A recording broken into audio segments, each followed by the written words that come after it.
April 16th, 2020, and that is it impractical to hold an in-person City of Ames Parks and Recreation Commission meeting due to the Governor of Iowa declaring a public health emergency occasioned by the COVID-19 pandemic and the Governor placing limits on the size of public gatherings that may be held. This meeting is being held electronically as allowed by Section 21.8 of the Iowa Code.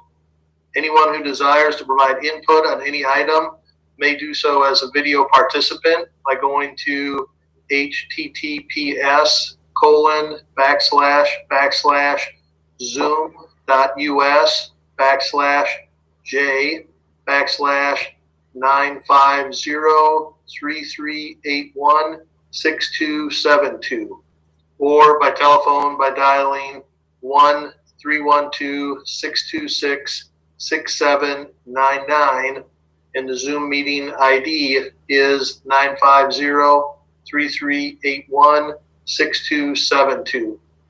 You can also go to the cityofames.org website, under Government, select Parks and Recreation, then Parks and Recreation Commission contact and meeting information.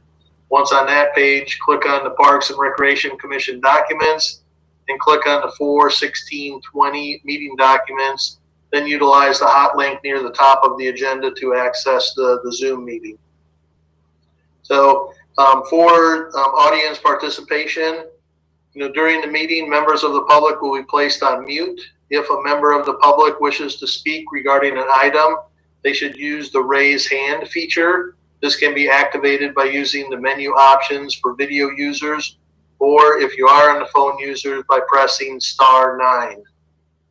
Participants will be unmuted one at a time to provide their comments, and their name or the last 3 digits of their phone number will be announced to indicate that it is their turn to speak. When it is your turn to speak, please state your name and address for the record before beginning your comments, which should be limited to no more than 3 minutes. Once your statement has concluded, your microphone will be muted again. The meeting may also be viewed live in the following ways. You can go to the website, go www.youtube.com/AmesChannel12 or www.cityofames.org/channel12 or Mediacom channel 12. And one of the other things for commissioners if you're going to speak just for Katie's benefit, so she can get it right in the minutes, if you can just state your name, all you have to do is say Eve, and then you can make your comment, or Jeremy, you can make your comment. That way she knows who made the statement. Okay. Any questions before we get started? Why do you assume I'm going to make a statement? Why do I assume? Yeah. All right. We're going to go ahead and call the meeting to order. Okay. And you have the agenda in front of you. So the first item is the election of officers. First, the officer is chairperson. So I would open the table for the nominations for chairperson.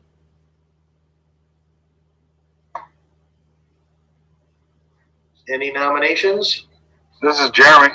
I would nominate Sarah Katie. Done a great job in the past. Thanks. This is Dwayne, second. All right, we have a first and a second for Sarah Katie. Are there any other nominations for chairperson?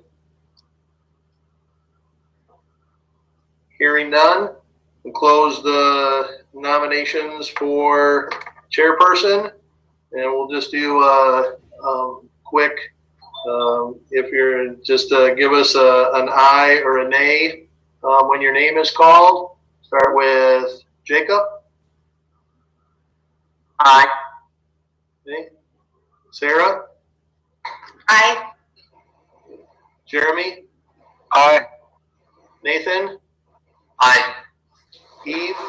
Aye. Dwayne? Aye. And Sarah Katie, I bet you're going to abstain. I abstain, I guess. You can vote for yourself. I hit everybody, didn't I? Mm-hmm. Yep. Okay. So Sarah is nominated as chairperson. Well, I will turn the gavel over to Sarah Katie, and you can take it from here. All right. Next item on the agenda is the election of a vice chair. Are there any nominations?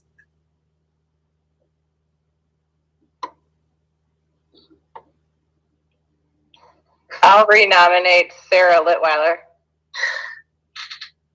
All right. Oh, do we have a second? Jeremy. This is Dwayne, second. Okay. Motion's on the table for Sarah Litweiler for vice chair. Are we just going to do roll call again, Keith? Or Well, unless, are there any other nominations? are there any other nominations? If not, close the nominations. Okay. Seeing none, we close the nominations. Yeah, there's Dwayne. Okay. Roll call for the nomination of Sarah Litweiler to vice chair. Jacob? Aye. Nathan? Aye. Jeremy? Aye. Eve? Aye. Dwayne? Aye. Sarah Katie? Aye. Sarah Litweiler? I'm going to abstain. Okay. The motion carries, and Sarah Litweiler is our vice chair. Sarah's squared once again. Congratulations. So, and then Sarah, with the roll call for things, what you can do is we can let Katie. She can kind of go through, and that way she'll change the order. So Jacob doesn't always have to be the first person to vote. All right. Okay. So Katie will change the order in the Zoom call, and then Yep. and then I will still go through and name the roll call. Well, you can do the roll call, but then say we'll take a roll call, and then Katie she'll just list the names. All right, she'll call them off. Oh, I see. Okay. So you won't have to do that. Okay.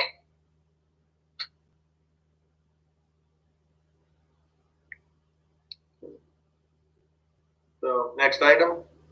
Oh. Next item on the agenda is the approval of the minutes from the January 15th meeting. Can I get a motion to approve the minutes? I'll motion to approve the minutes. I'll second. Second, okay. Any discussion? So that was, just real quick, so that was Jeremy with the first. Who was Oh, the yeah. second? Jacob. Jacob? All right. Okay, I can call that out too. Yep. Okay. Seeing no discussion, we'll take a roll call vote on the approval of the minutes from the January 15th meeting.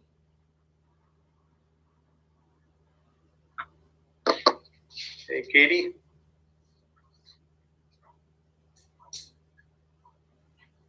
Are you there, Katie? Go ahead, Sarah. Go ahead, Sarah. Go ahead, Sarah. Go ahead, Sarah. Go ahead, Sarah. Go ahead. Somebody's echoing really weird. Okay, I'll go the other direction. Dwayne? Aye. Okay. Eve? Aye. Sarah Litwiller? Aye. Jeremy? Aye. Nathan? Aye. Jacob?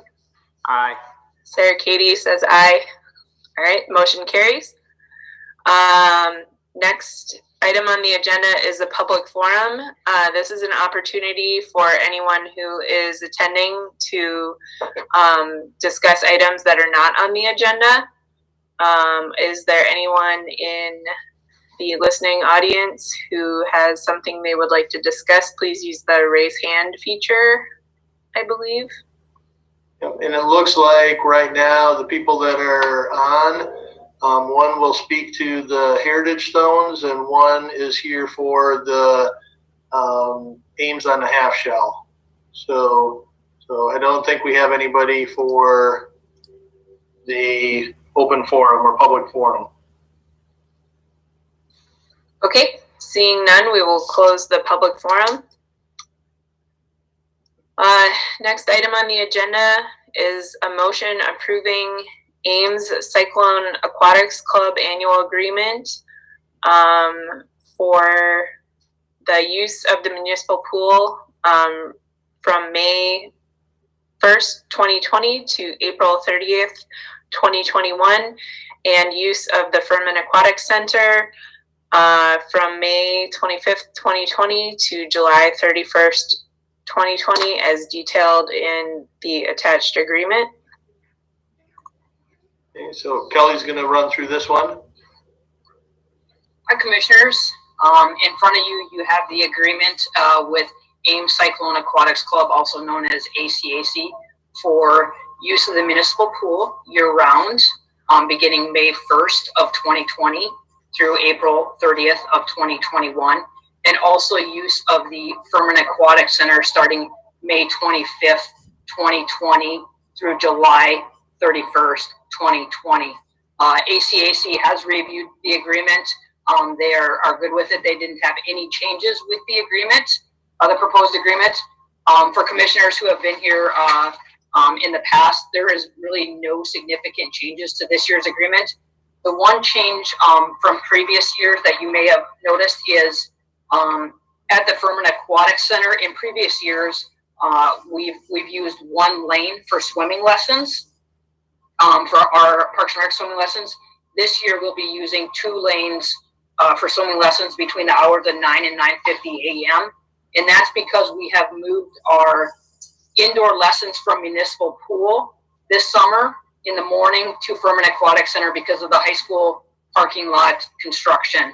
So to try and avoid that during the morning hours, we decided to move morning lessons to Furman Aquatic Center. Our evening lessons will still take place at municipal pool because obviously we have open swim at the Aquatic Center. But that is the only change from previous agreements. All participants do have to buy a season swim pass. So if they swim during the school year, they will have to buy a school year swim pass. And then if they swim in the summer, they would have to buy a summer season pass. That pass is good in the summer for both municipal pool and Furman Aquatic Center. Staff does recommend option number 1. which is approving the agreement with ACAC to use municipal pool starting May 1st of 2020 through April 30th of 2021, and also using the Affirmative Aquatics Center from May 25th through July 31st of 2020. I'd be happy to answer any questions if you have any.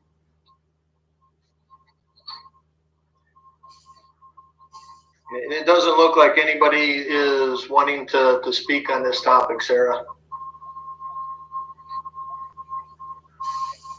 Okay. Any discussion from the commission regarding the council item?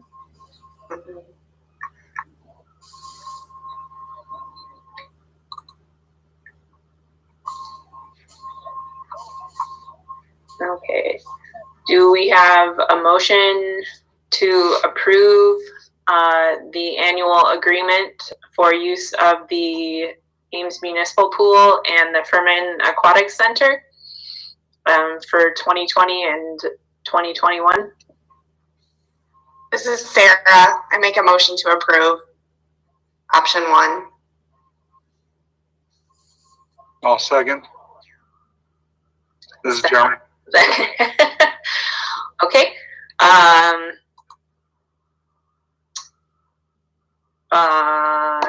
Any discussion? I think I asked that out of order. Any other discussion? Katie, do you want to do the roll call, or do you want me to do the roll call?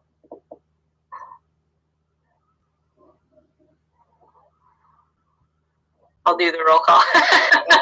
All right. Sarah? Aye. Jeremy? Aye. Nathan? Aye. Eve? I have to abstain. Dwayne? Aye. Jacob? Aye. And Sarah Katie votes aye. Motion to approve the, I keep closing my agenda. To approve the agreement to request use of the municipal pool and Permanent Aquatic Center carries. Okay. Okay.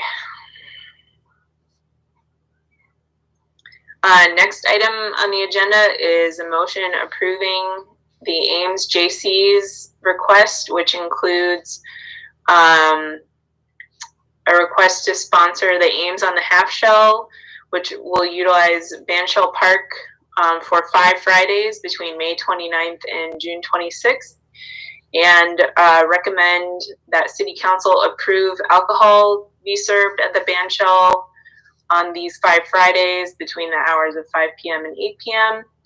And also to waive the Jaycees payment of $1 facility fee per ticket sold and 10% of the gross food beverage sales when they hold these events. And there is someone in the viewing audience who would like to give feedback on this. Yep. So what we'll do is we'll let Craig, go through it first, and then when he's done, then we'll have Melissa talk. So Craig. So this is very similar to the action form from last year. There's really no changes. Everything stayed the same. This is for those who aren't familiar with this on the commission who are new. This is an event where they have live music in Bandshell Park on these 5 Friday nights. It's a very well-run event. It's well organized. They do donate $1,500 to our youth scholarship program every year. Even speaking with the police from last year, there was no phone calls or complaints about the event last year. And based on the partnership and the donation to the scholarship and all things considered, staff recommends alternative 1. And maybe what I do, and I did do this with Kelly. So for Nathan and Jacob, your benefit, Kelly Ahmed is our recreation superintendent, and Craig Kaufman, he is our auditorium, Bandshell, and community center manager. So any questions for Craig?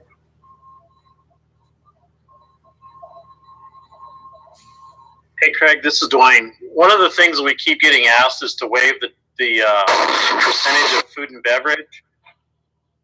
Do you know about what that dollar amount that we're approving to waive is? It should be in here. If you see, Last year, city from last year would have been 2,573.20 was what we waived last year in fees. And are they the ones that clean up the park afterwards? Yes. Okay. yeah, like Craig said, the relationship with the Jaycees for this event goes, way back. With it, they've been doing it for a number of years.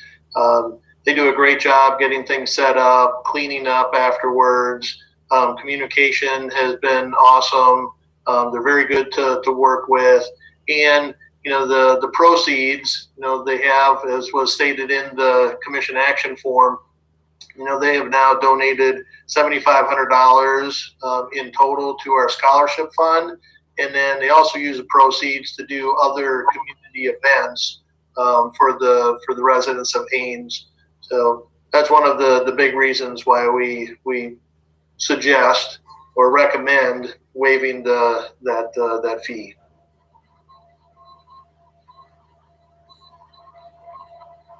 Thank you. I see it now in the form. Sorry. Totally missed it. So no other questions. I can let Melissa come on to talk. All right, Melissa.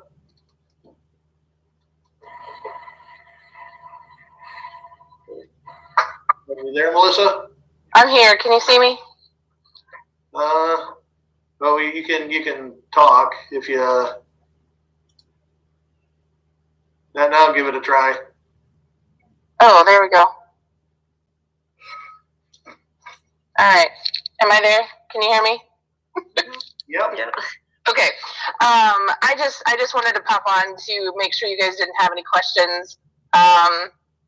We definitely appreciate all the support that you guys have given us over the years, and waiving the cost that you do, as this is our one and only fundraiser, and it allows us to be able to support the community and give back like we have with the scholarship fund, as well as all the other projects that we run. Obviously, we were not able to hold our egg hunt this year, but we are hoping that we can do something this fall, and something for kids of the like, so that we can still get something in for the community.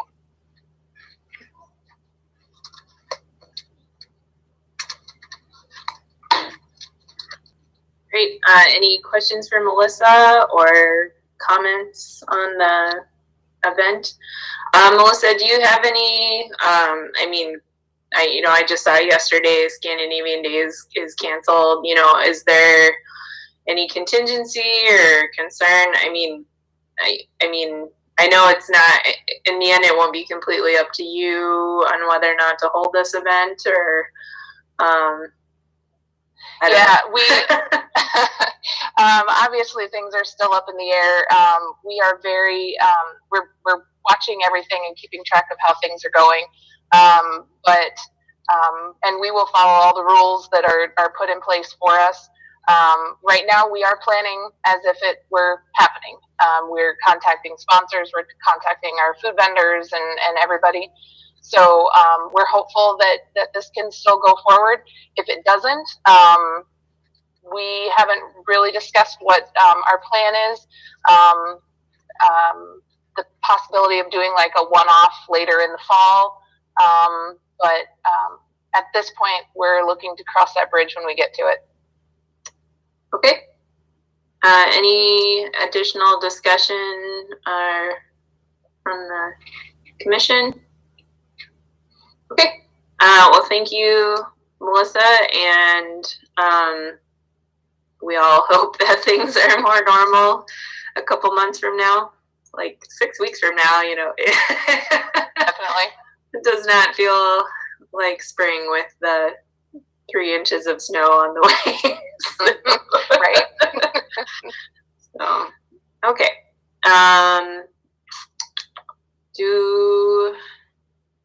Would anyone like to make a motion? Oh, does Eve have a question or? This is Katie Cole. I need Melissa to state her address. Oh, okay. Oh, the JC address is PO Box 624. My personal address is 1108 South 4th Street, number 3 in Ames.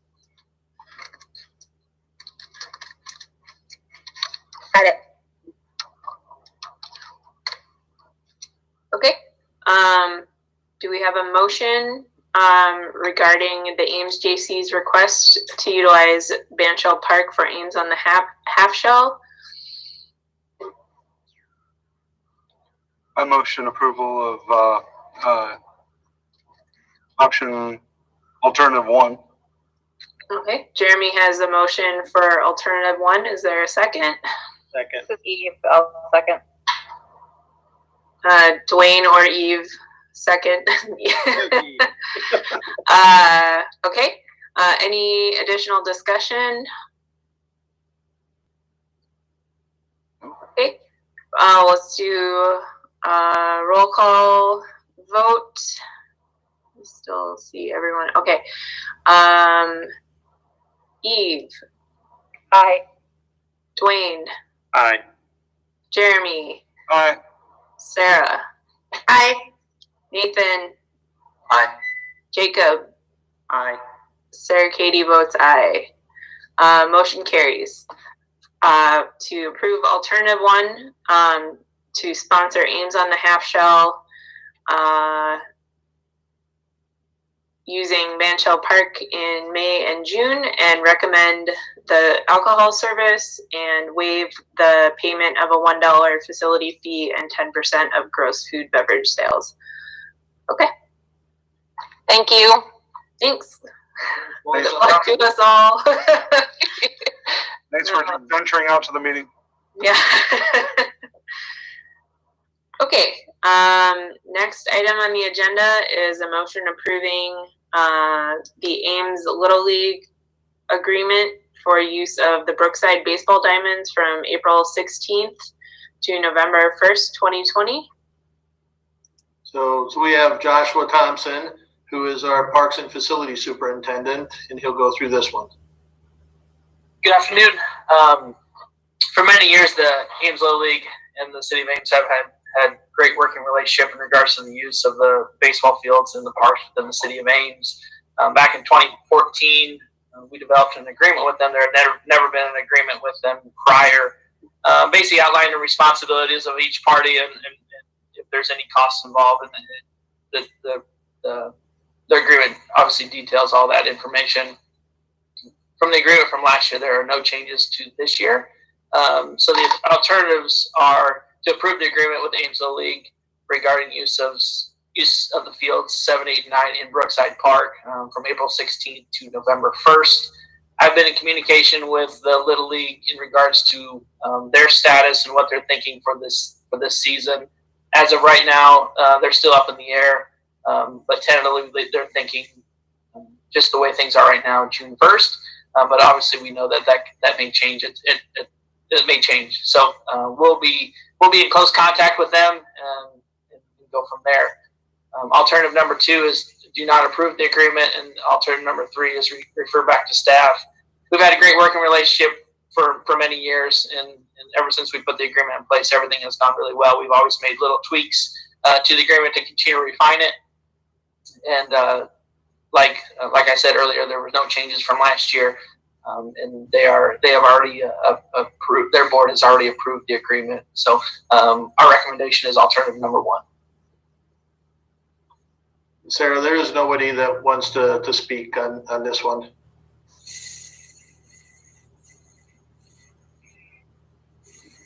Okay. Do we have a motion regarding the agreement with Ames Little League for the use of 3 fields in Brookside Park? Jacob will move to approve alternative number 1. Okay. Do we have a second? This is Nathan. I'll second. Okay. Motion is on the table to approve alternative 1 for the use of fields 7, 8, and 9 in Brookside Park by the Ames Little League from April 16th, 2020 to November 1st, 2020. Is there any discussion? Okay. Roll call. Start with Nathan. Aye. Jeremy. Aye. Jacob. Aye. Sarah. Aye. Dwayne. Aye. Eve. Aye. And Sarah Katie votes aye. Motion carries.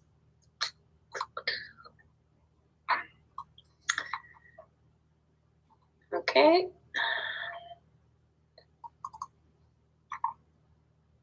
Okay. Next item on the agenda is a motion approving the Friends of Ada Hayden Heritage Park request to add a heritage stone at the park. And there is one speaker on this issue, and Keith, if you have more information for us. Yep, what I'll do is I'll go through this, and then Jim Pease, who submitted the request from the Friends of Ada Hayden Heritage Park, he can maybe say a few words and answer any questions that you have. So kind of laid this out in the commission action form for you. And right now, with Ada Hayden Heritage Park, we do have what we call heritage stones, and there are 9 of them, throughout the park. And what I'm going to do, and hopefully this will work, I'm going to share a screen, and I'll just show, some of the stones. So this is one of them. It has Ada Hayden, who the name or the park is named after. So there's 9 of these, and I'll just kind of scroll through, and you can kind of take a look at them as I'm talking.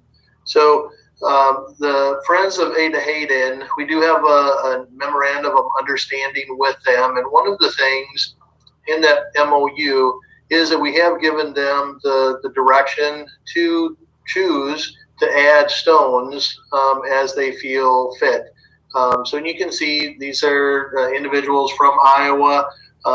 Gives you a little bit of what they are about.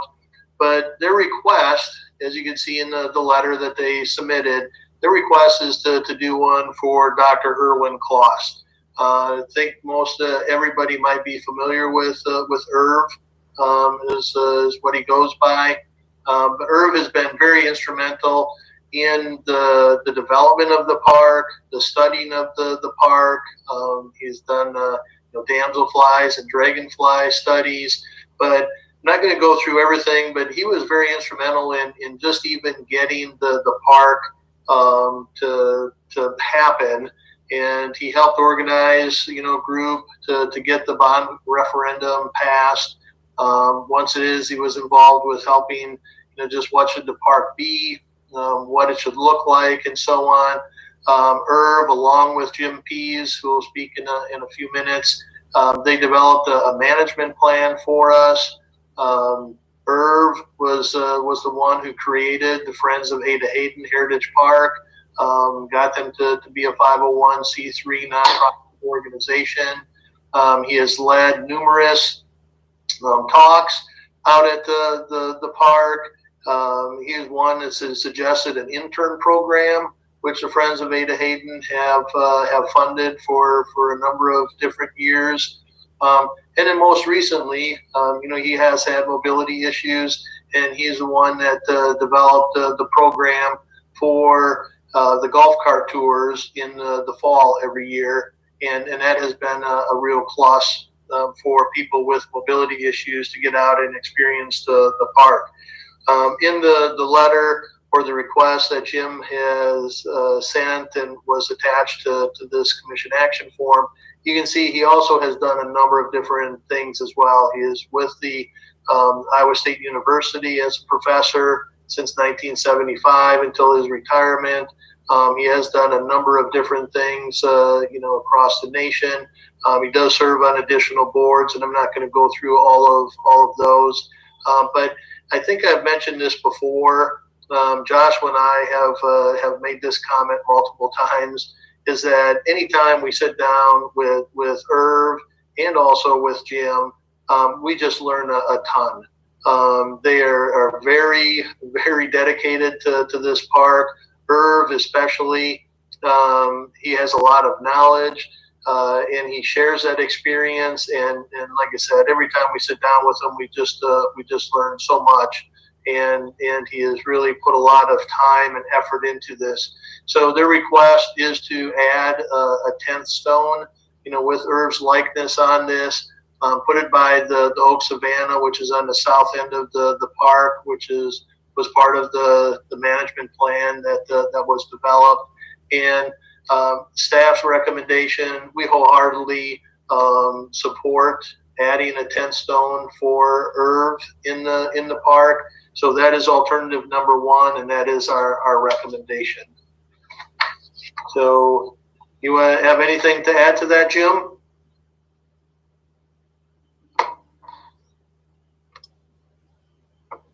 Is Jim there? Are you there, Jim? You're muted, Jim. Oh, there he is. Okay. Are you there? Can you hear me? Yep. Okay, good. Yeah. Well, I don't think you can see me, but I'm on my iPad. But all I've got is a little figure down there in the right-hand corner of my screen. I just wanted to say that originally these 9 figures came from a booklet by the Iowa Association of Naturalists that we put out, probably 25 years ago now, about famous Iowa conservationists. I happen to be on that committee and helped develop those booklets. And that particular one, we made a decision. In order to be included in the booklet, you had to be, A, you had to be deceased, and B, you had to you had to be an Iowan that made contributions not only at the state level, but at the national, and in some cases, the international level. And when Irv, involved with Irv in the early days when that park was just being formed, and when Irv saw the booklet, I made the suggestion that those be the 9 faces, and he thought that was a wonderful idea. So that's how we developed it. In this case, Irv, of course, is still very much alive and still very much involved in the community. And we'd like to, the Friends of Ada Hayden would really like to honor him and for his contributions, again, not just on the community level, but on the state level and on the national level. You can see he was involved with some of the early DDT research that led to the banning of DDT back in 1973. So he's been extremely important to this community, to this park, and to the state and the nation. So I really hope that I'd be happy to answer any questions you have. I tried to detail it in my original nomination, but if you have any questions, I'll be glad to entertain them now.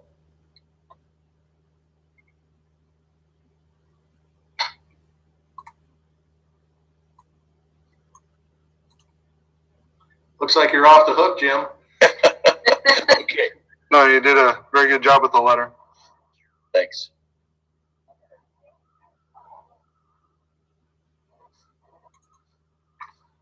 Keith, could Mr. Pease state his address? Yes, 3840 Stagecoach Road in Ames. Thank you.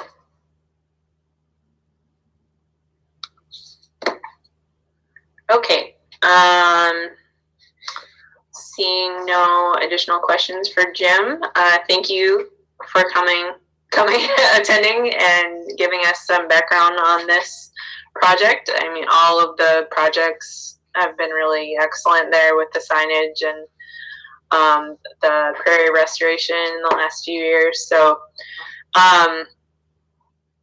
do we have a motion to approve the Friends of Ada Hayden request to add a heritage stone honoring Irv Claus at the Ada Hayden Heritage Park?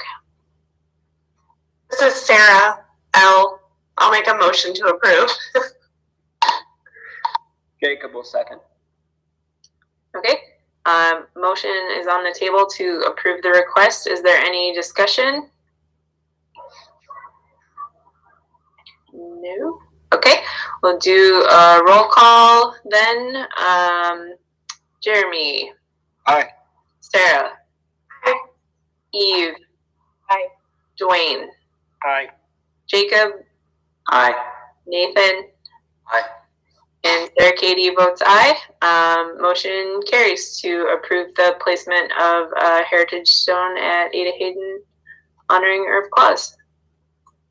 Thank you very much. Where you go, Jim, you know, this is probably something that that we'll have some type of an unveiling or something with this, correct? Correct. Yeah. In fact, I've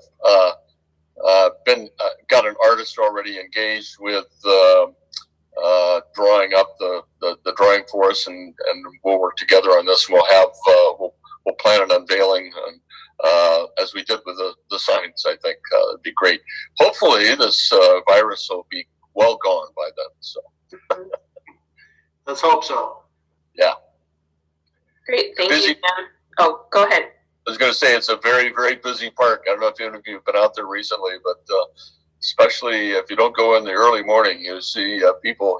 You say, "Hey, a little more social distance here."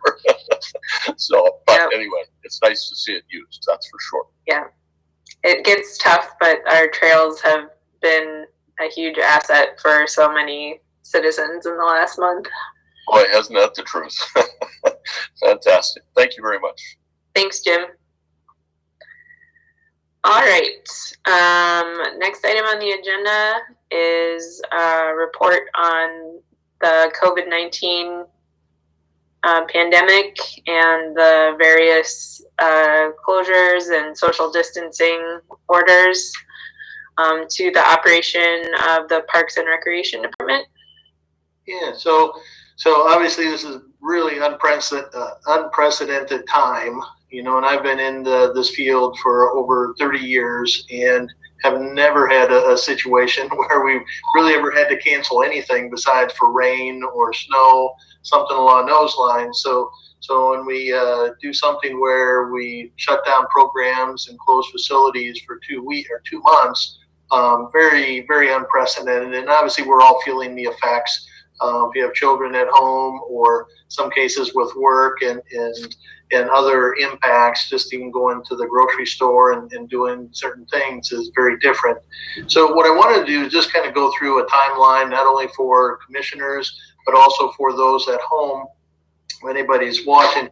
So on March 16th, you know, when things kind of started happening, the city of Ames decided at that time to shut down all of our recreational facilities and programs. And we did that for 2 months. You know, at the time there were different organizations that were saying, all right, we're going to close for 2 weeks, we're going to close for 3 weeks.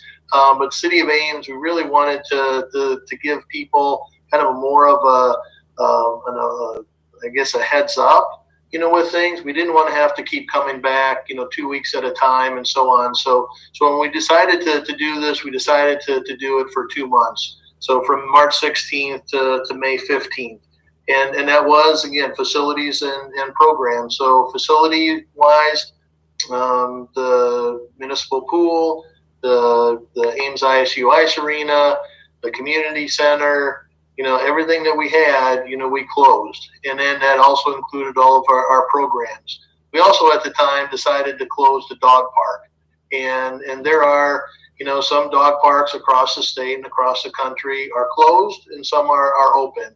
But one of the things that we have noticed, and we worked with animal control on this, had conversations before we made the decision. But one of the things they noticed, and one of the things that we noticed with the dog park, is there's not a lot of social distancing. The dogs are out there, they're running, and you have to go through 2 gates, you know, to get into the dog park, and utilizing the different amenities, the mutt mitts and so on. And then what happens is the dog owners wind up spending a lot of time just in groups talking. So that was why we included the dog park right away with that. So then on April 3rd, and we were starting to have conversations prior to that, we were getting feedback from the community in regards to playgrounds. And we were talking, and there was more people, again, communities across the state and across the country that were starting to close their playgrounds. one of the things with this one, what we did is we got in contact with the Ames Community School District, because obviously they have playgrounds, and actually we have an agreement with the school district that the playgrounds serve as park spaces when school is not in session. So we had conversation with them, and we decided to jointly close all of the playgrounds, try to avoid some of the confusion that may come, or maybe even some of the comments that may come, well, they closed theirs, why didn't you close yours? Or vice versa, hey, they're keeping theirs open, why aren't you keeping yours open? So it was some good conversation. We felt it was a good thing to do, and we did that as of April 3rd. Then on April 6th, one of the governor's orders, she, at the time, the governor, closed skate parks across the community. And we had been having conversations, and we were posting, getting ready to post signs up there about social distancing and so on. But she made that order, so we closed the park, the skate park at that time. And then we put signs up and so on. Now, with those playgrounds, the skate park, at the time, we also did some other things. So restrooms, drinking fountains, we generally don't get those operational until April 15th, but we did make the decision that we weren't going to open those. And then also, about the time that we closed the playgrounds, we decided to take out all of the portable restrooms. We had left them, anything that we had in the park system over the winter time, we decided to leave those in for the time being. But right around April 3rd, we made the decision to take those out. And last week they were removed from the park system as well. Parks and trails remain open. Some of the other amenities remain open. The basketball courts, we've kept those open. ISU closed all their courts. They took down all their hoops because they were getting a lot of college students going out there and having full 5-on-5 games with a lot of people, standing around. So they were not in accordance with the governor's order of no more than 10 people. And then also the social distancing wasn't there.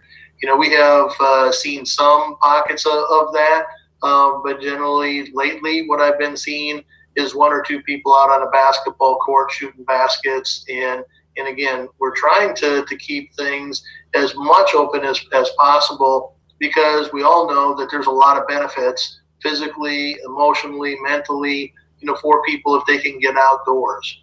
And that's what we're trying to do. But we're monitoring, those activities to make sure that the social distancing happens. We have kept our disc golf course open. ISU has closed their disc golf course because of the social distancing.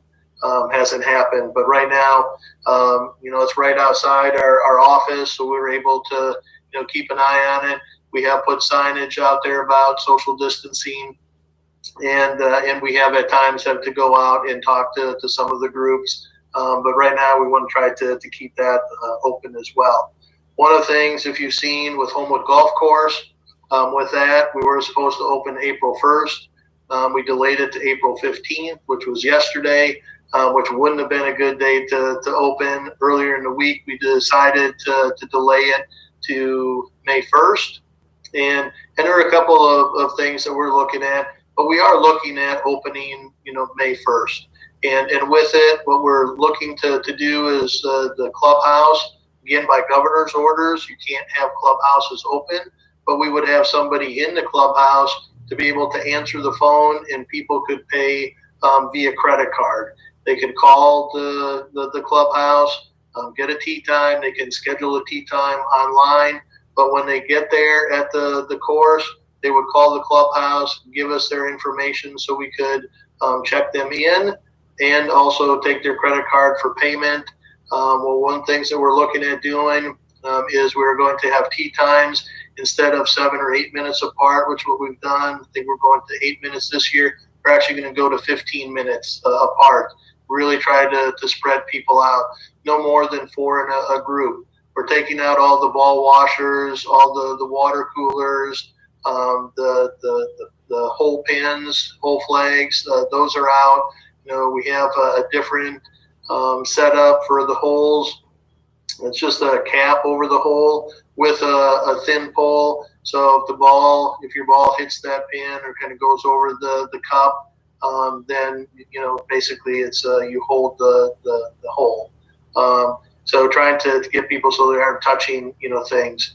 Only one person on the green, one person at a time on the tee box, and really with the social distancing. So we are going to give that a try. A week ago, in our region, according to the National Golf Foundation, they have done some surveys and so on.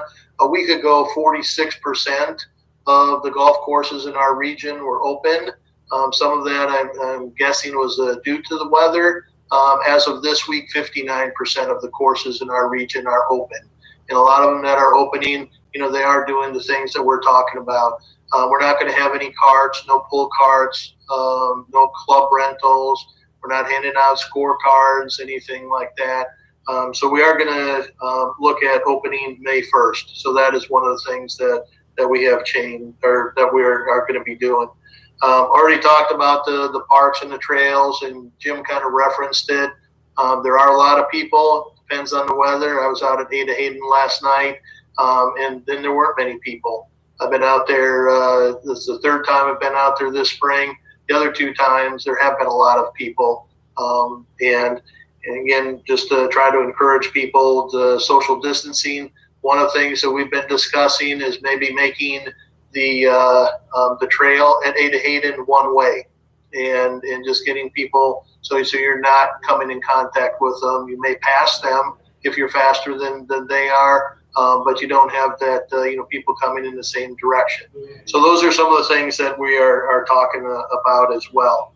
As far as staffing, with all of our programs that have been canceled or postponed, type of thing. All of our temporary staff, most of our temporary staff, aren't working. A lot of them have filed for unemployment, which we've been processing those requests. As of right now, all of our full-time staff are working. And what we're doing is, because we have closed things through May 15th, what we're looking at doing right now is if we say as of May 16th, we're going to be up and running again, we're really working on how will that look. One of the things that we're considering is maybe doing a survey to all of our users. We have about over 6,000 people in our database, emails in our database, and find out, because we're not quite sure, even if we do open up, will people be coming back? If we open Furman Aquatic Center, how many people will come? Will they come in, 1,000 to 1,500 people a day, on hot days? Or will people say, no, we're not going to go because it's just too many people and there's still the chance of contracting, the COVID-19 virus? We don't know what parameters the governor will place. We may, as a community, decide to close or extend our closings from May 15th to maybe June 15th to July 1st. We're not sure yet at this time. We're just trying to gather information. What are others doing? There are some communities in the state that have already decided that they wouldn't have some programs for the summer. They'll change what some of their programs that they are going to offer. What will those look like? And so on. So there's a lot of different things that are happening. But our goal is to try to keep our full-time staff without having to furlough anybody, to lay off anybody. There are some communities across the country that have already said, Parks and Recreation, you're all furloughed. We really don't want to do that. We're talking, we may be redeploying, our staff. We may have some of our recreation staff might be getting on a mower, and we'll save on temp staff salaries, but utilize our full-time staff in other ways. We may be out watering flower gardens or so on. It just depends. So it kind of gives you an idea of some of our summer, what's been happening. But for summer programs, we're kind of taking a look and when can we get them going? What changes do we have to make? Some things that we've been discussing as well is we do a number of programs at Green Hills, aqua programs. We do swim lessons. And one of the things that we've been discussing is because that is a facility for retirees and older individuals, maybe we don't even go back into those facilities to help keep those individuals that reside there safe, and not bring other people in that potentially could bring, the virus in with them. Again, those are some of the conversations that we're having. Municipal band is one that we're talking about, do we have it or don't we have it? Because again, we get 1,000 people a night, and is that really what we want to be doing? And do we try to do things that maybe bring smaller groups together? And again, we don't know what the governor is going to have in place regarding, social distancing or social gathering and so on. The Furman Aquatic Center, this is one, that even if we lift, if the city of Ames says, all right, we're going to start opening facilities on March or on May 16th. Realistically, we probably wouldn't be able to open the Furman Aquatic Center probably until either June 6th or June 13th, somewhere in that neighborhood. And the reason for that is right now the governor has also shut down pools. So right now we can't do any training. We can't do any lifeguard certification, renewals.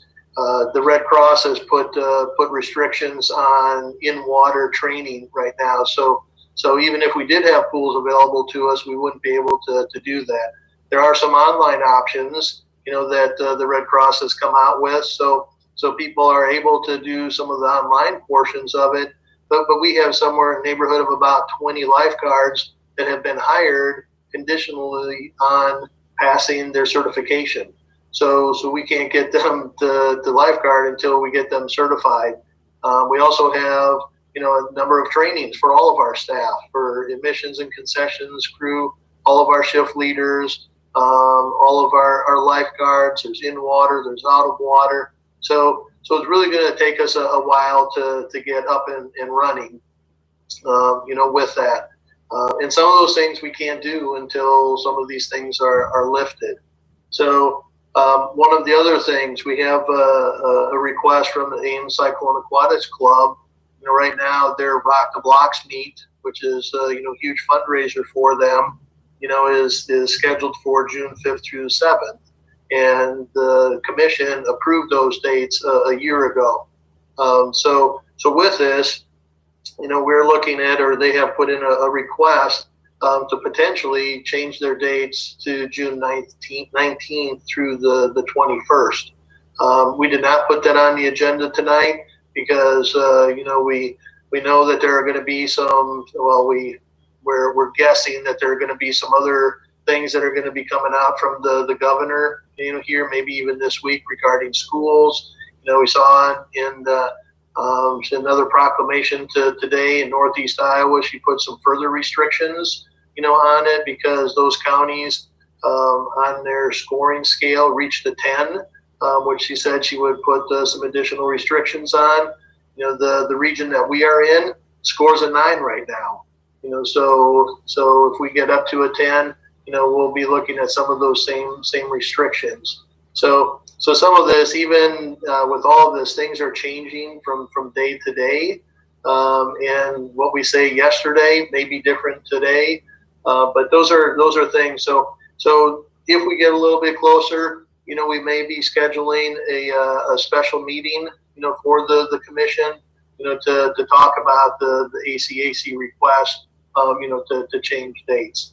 And if you haven't seen that meet, one of the things also though is they have a lot of people in a very small space. And right now, in order to, with all the people that are coming, in order to abide by social distancing rules, they'd have to take over the entire facility. And I'm not even sure if you could still keep people 6 feet apart from each other, because with so many people. But those are all things that we're needing to look at and wait for the guidelines to come out from the governor and how long those are going to be in place.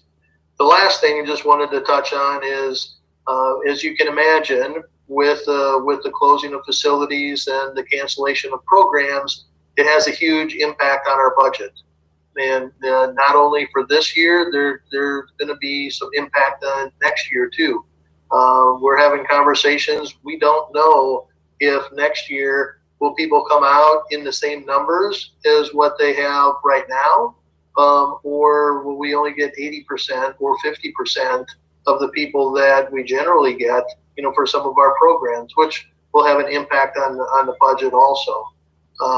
We're looking, at right now with just even with the revenues that we have lost. We've done a number of refunds, for programs that we've canceled. We've given some credits, for some programs that those individuals generally, once we get going back up, we feel that they will wind up using that credit, to sign up for another class.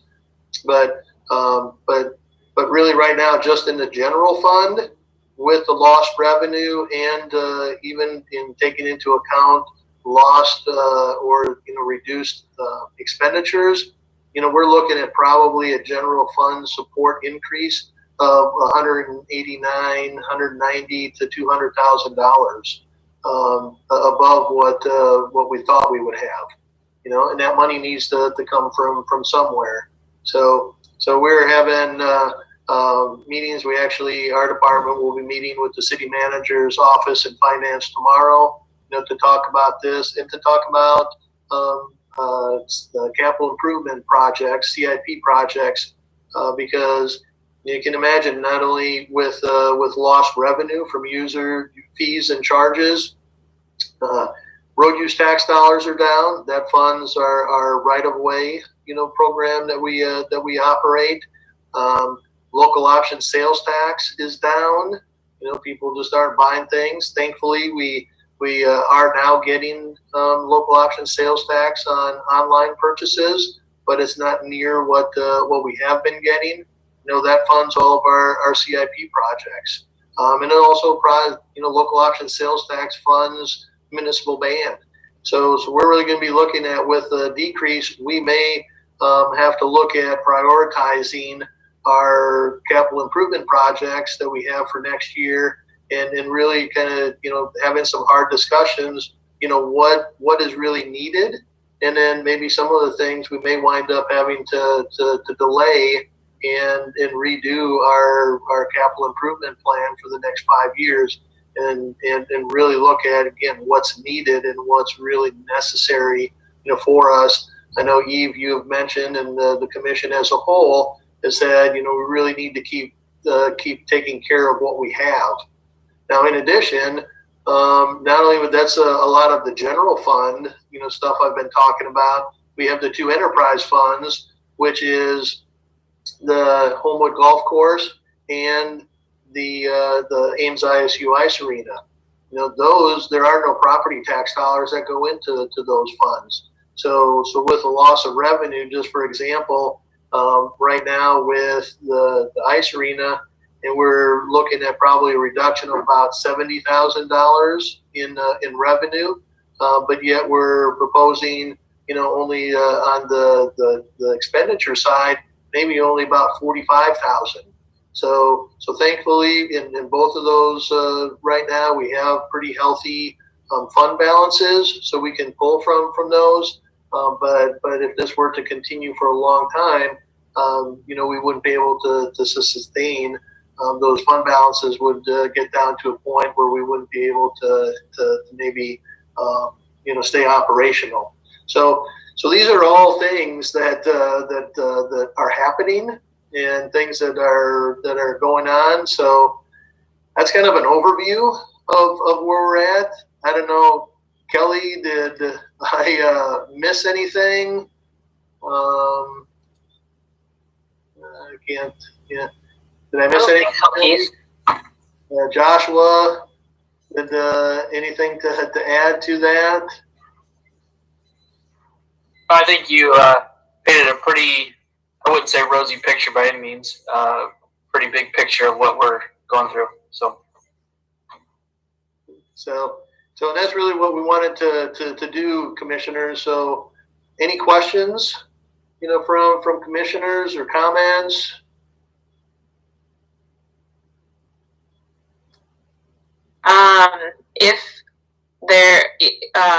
If the governor does, if we do reach this level 10 in the matrix, I listened to the governor's press conference today, and this is Sarah speaking. Sarah Katie speaking. If Katie couldn't figure that out, I listened to her press conference today, and I mean,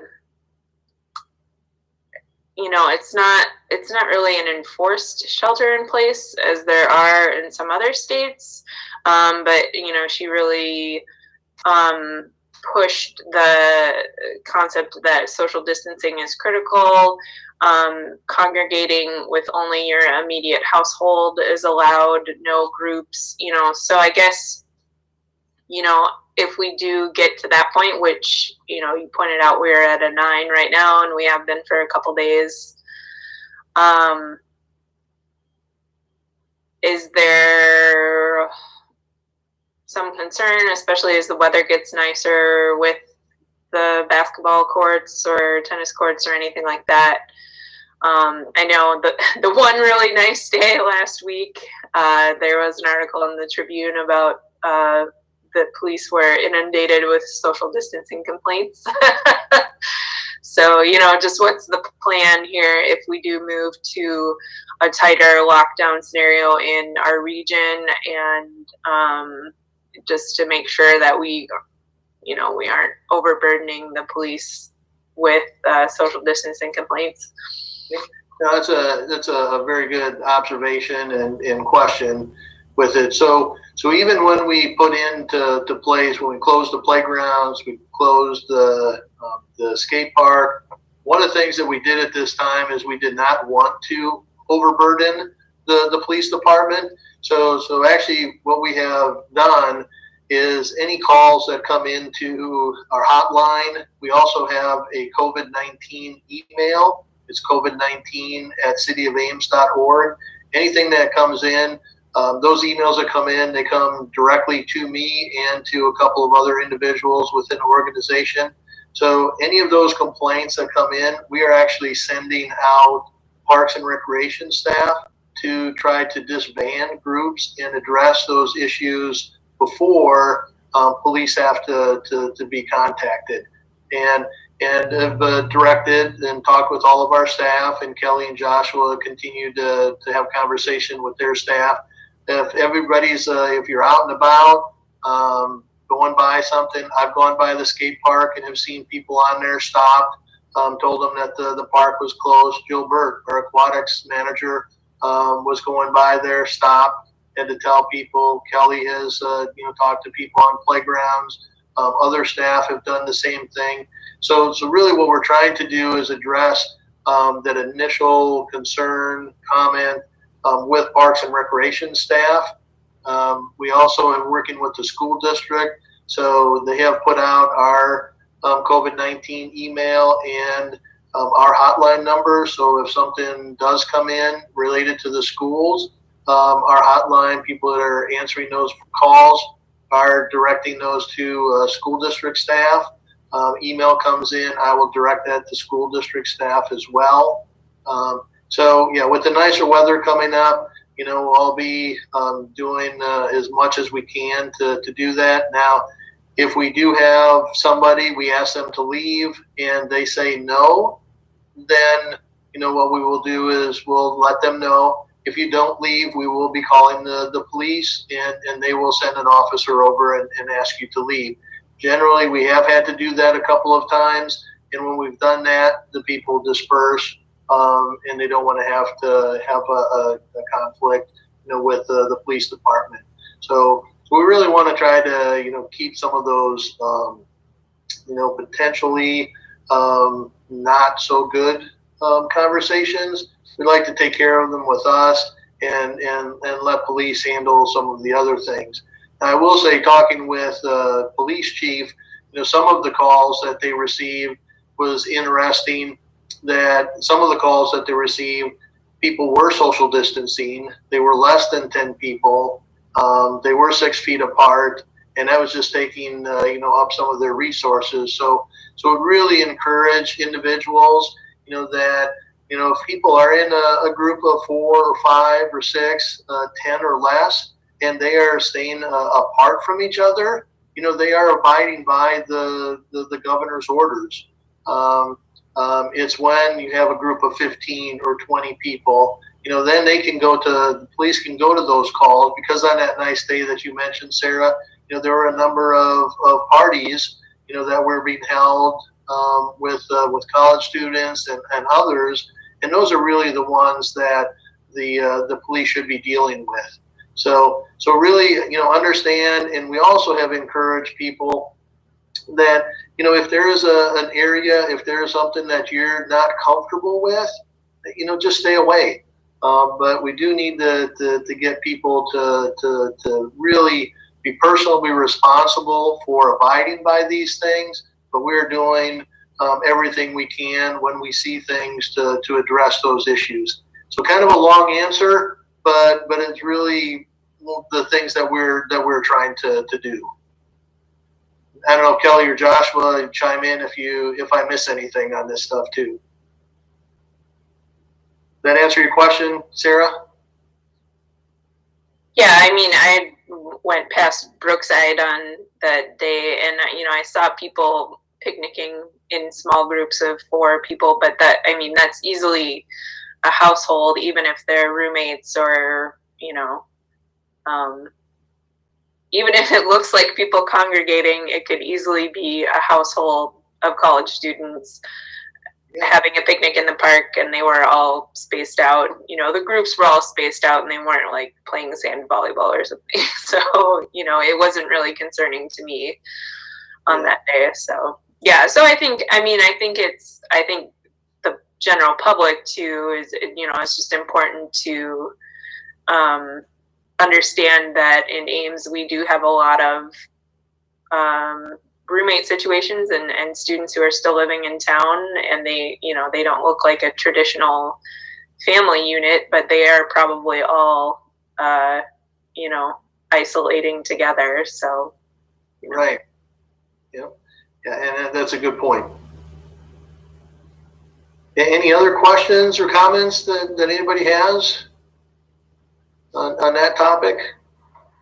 Heath, I'd like to take an opportunity. This is Nathan speaking. I'd like to applaud you and your staff. Both your digital and physical response in this was really good. As someone that utilizes the programs and utilizes the trails and the structure of our parks, very well done. You guys did great. You had mentioned how busy Ada Hayden was, and I use the trails every day for running and biking, and I've never seen so many people. Is your staff counting or somehow automatic counting? Like the other day at Ada Hayden, there wasn't even a parking spot left. I've never seen so many people there. So are you looking at how many people are utilizing these other trails and structures that we haven't used before? Yeah, we are not counting. We don't have any electronic counters or digital counters out there. So one of the things that we have, and I've been on the radio and I've done some other things. One of the things that we've done as an organization, Susan Guiazza, who's our public information officer, she has done some videos regarding just some questions regarding COVID-19. But we've done, like I said, some things on the radio. What we're really trying to encourage people to do also is if they can stay, close to their house, that would really be helpful. But what we are finding, we have wherever we have loops, so Ada Hayden, we have a loop out at War Memorial Park, the Brookside through Brookside. And in some of those areas, we do have, a lot more use. There are people that are going out to War Memorial that have walked there and not seen anybody, usually. are going out there and seeing more people in one walk than what they've maybe seen in the last month or 2 months. So people are utilizing some different things. One of the conversations that we've had, and Kelly had heard this on a webinar that she listened to, was that some people are doing is they're actually closing their parking lots and trying to avoid people going to destination parks, and really trying to encourage people to to go to the parks that are in their neighborhood. And we have 37 parks throughout the neighborhood. We have the school areas, and you have all the sidewalks, and really trying to what they do is trying to encourage people to walk closer to home. And you may not be able to go to your favorite park, and you may not be able to use your favorite trail, but you can still go out. And we have not gotten to that point, but we have had that conversation, and we may have to get to that at some point. That's why, like I mentioned earlier, Joshua is actually working on some signage that we're going to put up on the trails, and we may go to one way on the trails to try to avoid some of that contact as well. But those are some of the messages that we've been trying to get out, Nathan. Thanks, I appreciate it. Yeah. And thanks for your comments. Are there any other questions related to this topic? Or comments, questions, concerns? Yeah, I think overall Ames has done a pretty good job. Story County has done a pretty good job preparing. And we just have to keep rolling with it. And I know a lot of people are working overtime and having to think hard about how we react to this situation. So, yeah, thank you. And I would just say one last, comment. With all of this, our staff has been awesome.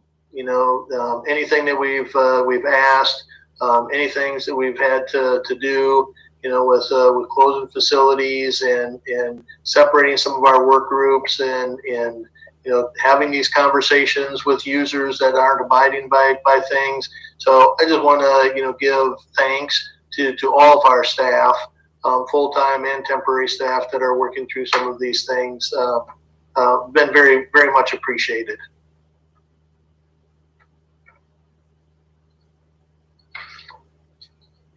okay.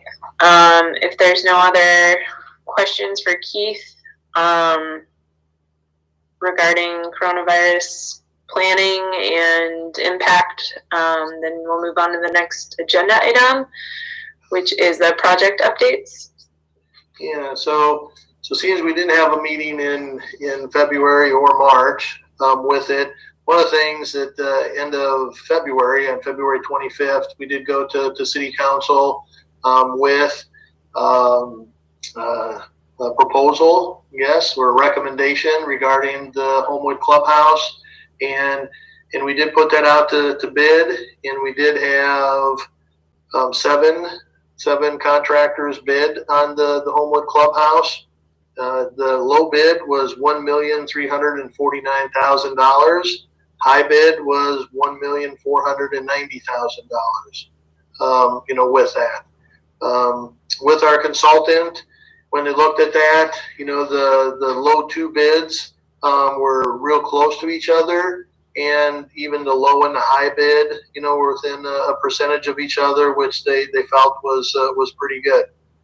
So now with the base bid, we also added in the sidewalk, which is actually be funded, from a different CIP project. We included that, a contingency, furniture, fixtures, and equipment, and then also with architectural and engineering design. Total funding needed for this project, $1,546,576 is what we had taken to council at their meeting. So in order to be able to do that, we did have $1 million. We did have $10,000 contribution, a donation from an individual. And we also, so what we did is we took a look, and we did have, some money in an undesignated donation account. So we decided to use $20,000 of that. But in addition to that, we also would need $449,000, almost $450,000 from our park development fund to make this happen. So that was the recommendation that we gave to City Council. City Council did approve, this. So we are going to be moving ahead with the Homewood Clubhouse project. Just as a reminder, and we'll see how things go with everything. But what we would do is at the end of August, first part of September, we would work with the fire department to burn the current clubhouse. A contractor would come in, remove all of the debris, and then put up the new clubhouse. And we'd be looking to have that operational by April 1st of 2021. So that's just an update on the clubhouse where we're at. Any questions, comments on that one? Otherwise, we'll have Joshua talk about the next two. Emma McCarthy Lee Bridge. For the new commissioners, if you're not aware, there was a pedestrian bridge in Emma McCarthy Lee Park crossing Clear Creek that was destroyed during a flooding event in June of 2018. We've been working with FEMA to get some funds to assist with replacing that. In the meantime, City Council approved $260,000 to replace that pedestrian bridge. We hired WHKS to design the bridge, send in all the paperwork to the Iowa DNR and the U.S. Army Corps of Engineers for approval. We recently heard as of March 31st that the bridge design was approved by the Iowa DNR and the U.S. Army Corps of Engineers. We have received a set of plans, design drawings to review. We hope to get those finished up and completed hopefully by the middle of May at the latest. Hopefully, potentially get them out. We want to get them out to bid in early May. Potential time frame for construction, hopefully this fall. So we're going to be receiving about little over $30,000 from FEMA at this point.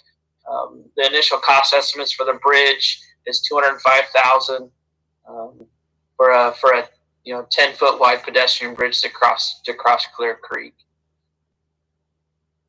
Any questions? So yeah, in addition to that $205,000, we have $50,000 for architectural and engineering design. So we have $290,000 available, $255,000, $260,000 for construction and design.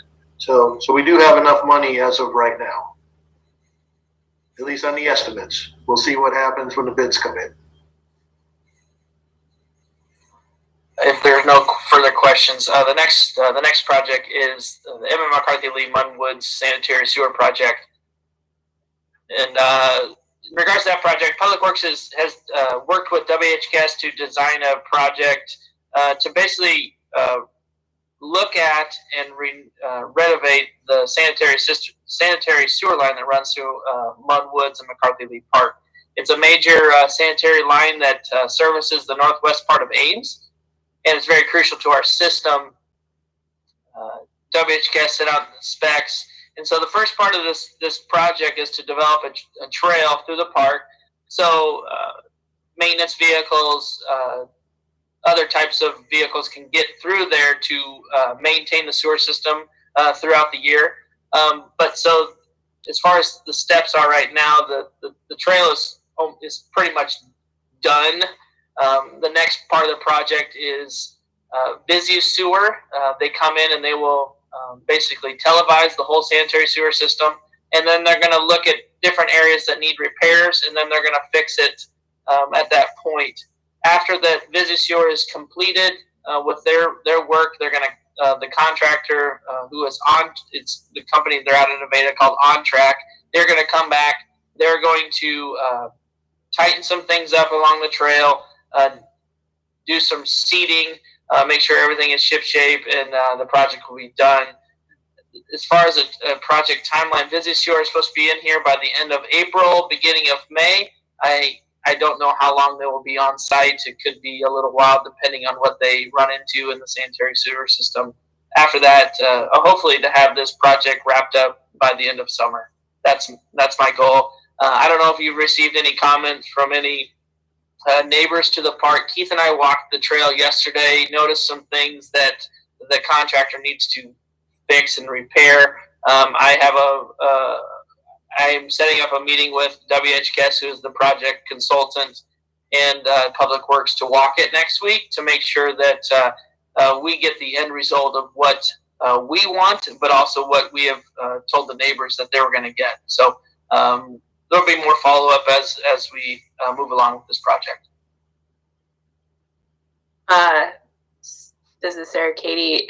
Is the trail going to be usable in this time while they're still continuing the sewer work, or will it not be usable until the end of the summer? Well, technically the trail is still closed, but we see people walking in and out of there at times. If you remember, there's part of the project was to add a creek crossing, and a portion of that creek crossing is done. But the other side, on the park side, the trail is not completed.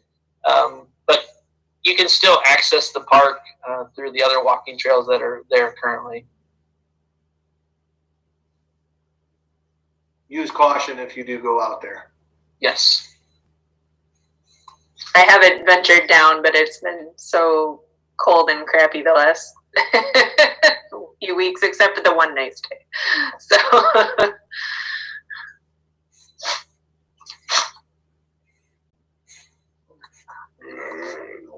now my dog is starting to bother me. It's time for his walk. Okay. Any other project updates? Okay. Next item on the agenda is correspondence. Yep, don't have any correspondence to share. Okay. Next item on the agenda is the monthly report. Just want to highlight a couple things. Work is taking place at the Brookside Park restroom. Henkel Construction is in the process of renovating that restroom. The goal is to have that completed by the end of May. They're moving right along. They've been doing a good job of staying on a good timeline. So, and then also work is progressing on the restrooms at Innis Grove Park. They've done a few things on the existing restroom, but they've also on the new restroom they've poured footings, and the goal is to get that done sometime in June. We have monthly construction updates with HPC, who's the contractor for that. So there'll be more details to come, and hopefully the completion of that restroom fits in line with the completion of the Miracle Field and all-inclusive playground. Yeah, I saw the pictures on the Ames Foundation Facebook page the other day, and they looked really, really exciting. So yeah, it's gonna be neat. Yeah. Kelly, you have anything to highlight? Yeah, the only thing I would highlight is, we've been doing virtual fitness classes on a regular schedule. So tomorrow's Friday. So Fridays we have a Zumba class at noon, and that has been a very popular one. Oftentimes we'll get 100 participants, which is fantastic. And then Monday and Wednesdays we've been doing either Zumba or Zumba Strong at 4:15 p.m. Today was our first time doing a Zumba Gold, which is for our older active adults. So I would encourage you to keep watching the Facebook page for class offerings. I know Nancy's working with someone right now to do a yoga class. We could all use a little bit more yoga right now during this time, and trying to expand our programming online. I think she's going to be doing a kids Zumba class here in the next couple weeks to try and get our youngsters moving. And then she's also taped some classes that are on the Facebook page just that you can do on your own time. So I know Katie's been sending out a number of newsletters with links in them for activities. So they'll continue to happen. So I encourage you to look for those.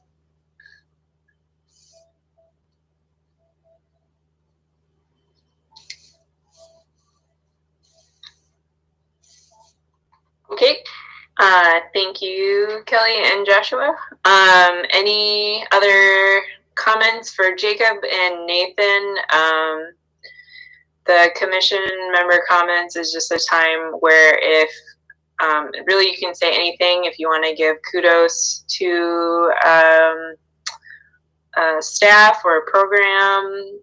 If there's another group that you're involved with in the community who's using the park and rec space for an event, you can highlight that. So just those types of things. And if you just have any general comments, obviously not a lot going on right now, but but yeah, just beg to differ, Sarah. Yeah, well, yeah, for the public who cannot enjoy the facilities, but obviously staff has been extremely busy trying to stay in compliance with guidelines that change by the hour. You know, it's been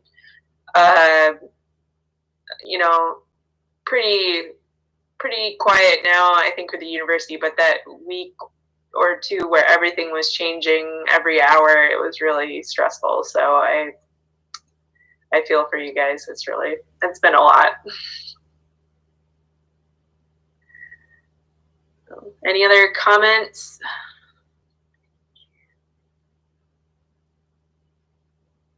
Okay.